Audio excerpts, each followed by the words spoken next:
అమ్మాయి ఏంటి పక్క కాలుతో దద్దునట్లుంది? ఇటు పక్క అమ్మా.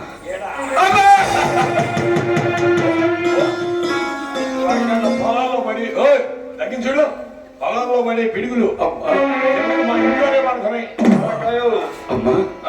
ఈ బాధ నేను భరించలేకున్నానమ్మా. ఈ పక్కనే చూడవే, ఇటు పక్కే.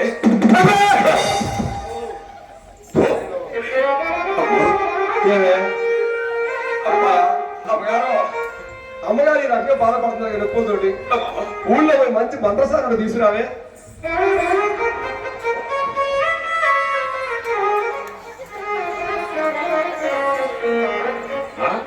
దూకేదా నీకేం దూకుతా సచ్చినోడని.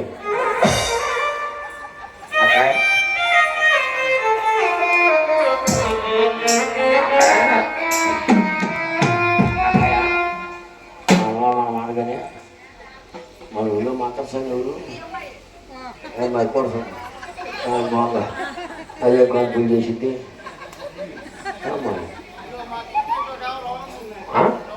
రవణమ్మ గట్టి చేసింది ఏ మాట మాట కానీ రవణమ్మా రవణమ్మా మళ్ళా మన మాయమయ్య అమ్మగారు 3 రోజులు తెగ నొప్పులు పడుతున్నారు. అమ్మాయి అమ్మగారు తెగ నొప్పులు పడుతున్నారు. నువ్వు పని చెయ్యి, నువ్వు ఒక్కదానికి రాదాక నీకు తోడు ఇంకిద్దరిని తీసుకొచ్చుకో. నీకు తోడు ఇద్దరిని తీసుకొచ్చుకో. ఒక మనిషి కాలు కొట్టుకోండి, ఒక మనిషి చేతులు కొట్టుకోండి, ఒక మనిషి పేక మీద కాలేదు తొక్కండి. గంట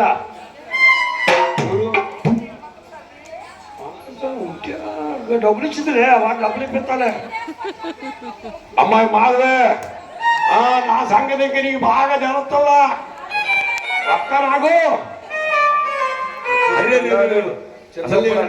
నేను అంటేనే ఒట్టి కాలు మీద వస్తున్నా మాధవే.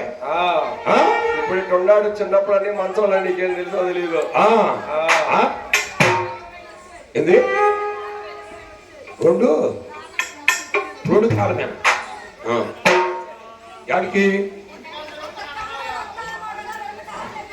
ఎవరు అసలే తగాలంటే ఒంటి కాలు మీద చూంటా నా సంగతి తెలీదు. ప్రతి ఒక్కరు నా కారణం అంటేనే ఇదే తప్పులే తప్పరు. ఏదమ్మా ఓక టీవీలో అవుతున్నామో దుర్గమ్మ కాన్పులు బాగా చేసిందా? దుర్గమ్మ అస్తవాది మంచిదేనా? ఏ దుర్గమ్మ అస్తవాది మంచిదేనా? ఏం మాధవే